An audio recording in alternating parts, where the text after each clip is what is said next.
السلام علیکم ورحمۃ اللہ وبرکاتہ۔ الحمد للہ کفا وسلام علی عبادہ الذین اصطفى، اما بعد۔ اعوذ باللہ من الشیطان الرجیم، بسم اللہ الرحمن الرحیم۔ فالصالحات قانتات حافظات للغیب بما حفظ اللہ۔ محترم سامعین و ناظرین، گزشتہ ایپیسوڈ میں ہماری گفتگو نیک عورت دنیا کی بہترین دولت کے سلسلے میں ہوئی تھی۔ آج کے اس ایپیسوڈ میں لے کر کے حاضر ہوں جنتی عورت کی پہچان۔ تو آئیے سب سے پہلے قرآن کریم کی آیت سورہ نساء اس کا ترجمہ سنتے ہیں۔ فالصالحات قانتات حافظات للغیب بما حفظ اللہ۔ سورہ نساء آیت نمبر 34 کے اندر اللہ رب العالمین کا ارشاد ہے، جو عورتیں نیک ہیں، اپنے شوہروں کی تابع دار ہیں، اور جن چیزوں کی اللہ نے حفاظت کی ہے شوہر کی غیر موجودگی میں ان کی حفاظت کرتی ہیں۔ علامہ ابن کثیر رحمۃ اللہ علیہ نے اس آیت کی تفسیر میں لکھا ہے، صالحات سے مراد نیک عورتیں ہیں، قانتات سے مراد وہ عورتیں ہیں جو اپنے شوہروں کی استطاعت گزار ہیں، اور حافظات للغیب کی تشریح کرتے ہوئے علامہ سعدی رحمۃ اللہ علیہ نے فرمایا، اور دیگر مفسرین نے کہا ہے کہ اپنے شوہر کی عدم موجودگی میں خود اپنے نفس اور شوہر کے مال کی حفاظت کرتی ہیں۔ ایک حدیث میں نبی کریم جناب محمد رسول اللہ صلی اللہ علیہ وسلم کا فرمان ہے، اذا صلت المرأة خمسها وصامت شهرها وحسنت فرجها واطاعت زوجها قیل لها ادخلی من ای ابواب الجنہ شئت۔ جب عورت 5 وقت کی نماز پڑھے، رمضان کے روزے رکھے، اپنے شرمگاہ کی حفاظت کرے، اور اپنے شوہر کی اطاعت و فرما برداری کرے، تو قیامت کے دن اس سے کہا جائے گا کہ تو جنت کے جس دروازے سے چاہے جنت میں داخل ہو جا۔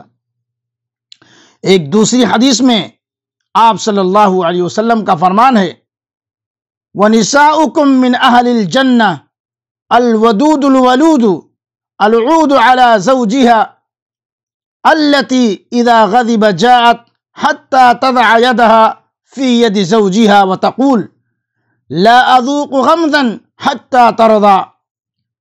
تمہاری وہ عورتیں جنتی ہیں جو محبت کرنے والی ہیں، زیادہ بچہ جننے والی ہیں، جو اپنے شوہروں کی طرف بار بار لوٹ کر آتی ہیں، اور جب ان کا شوہر ناراض ہو جاتا ہے تو اپنے شوہر کے پاس آتی ہیں اور اپنا ہاتھ اس کے ہاتھ میں رکھ کر کہتی ہیں، اے میرے سرتاج، جب تک آپ مجھ سے راضی نہیں ہو جائیں گے پلک نہیں جھپکاؤں گی، یعنی کسی چیز کا لطف نہیں لوں گی، ذرہ برابر آرام نہیں کروں گی۔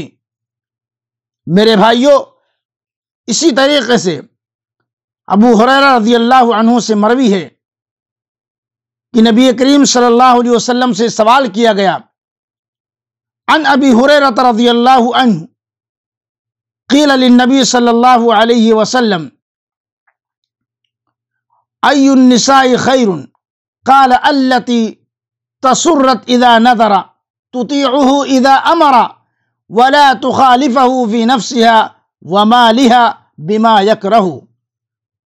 حضرت ابو ہریرہ رضی اللہ عنہ سے مروی ہے کہ نبی کریم صلی اللہ علیہ وسلم سے سوال کیا گیا کہ کون سی عورتیں بہتر ہیں؟ آپ صلی اللہ علیہ وسلم نے جواب دیتے ہوئے فرمایا، وہ عورت بہت بہتر اور اچھی ہے جسے اس کا شوہر دیکھ کر خوشی محسوس کرے، جو اپنے شوہر کے حکم پر چلے اور اپنی ذات اور اس کے مال کے تعلق سے اس کی ناپسندیدہ چیزوں کو اختیار کر کے اس کی مخالفت نہ کرے۔ میری مائیں اور بہنیں، ان احادیث کی روشنی میں تم اپنے نفس کا محاسبہ کرو، اپنے ضمیر کو ٹٹولو، اپنے گریبان میں منہ ڈال کر جھانک کر دیکھو اور سوچو کہ کیا تم کائنات کے محسن اعظم محمد عربی صلی اللہ علیہ وسلم کی متعین کردہ خصوصیات کی حامل ہو یا نہیں؟ کیا تمہارے اندر نبی کریم صلی اللہ علیہ وسلم کا اسوہ موجود ہے؟ کیا تم اپنے شوہر کی خدمت کے ذریعہ جنت کو تلاش کر رہی ہو؟ کیا تم اپنے شوہر کو غصہ کے وقت اپنی محبتوں کا تحفہ پیش کر کے اسے خوش کرتی ہو؟ گھریلو اختلافات کے وقت کیا تم اپنی حسین مسکراہٹوں سے شوہر کا غم ہلکا کر کے اس کا تعاون کرتی ہو؟ اگر یہ ساری چیزیں تمہارے اندر موجود ہے اور نبی کریم جناب محمد رسول اللہ صلی اللہ علیہ وسلم کے متعین کردہ خصوصیات کی حامل ہو تو یقیناً تم جنتی ہو اور جنت کے مستحق ہو۔ اللہ رب العالمین سے دعا ہے کہ اللہ تعالی ہماری تمام ماؤں اور بہنوں کو ان حدیث کے مطابق عمل کرنے کی توفیق عطا فرمائے۔ وآخر دعوانا ان الحمد للہ رب العالمین، والسلام علیکم ورحمۃ اللہ وبرکاتہ۔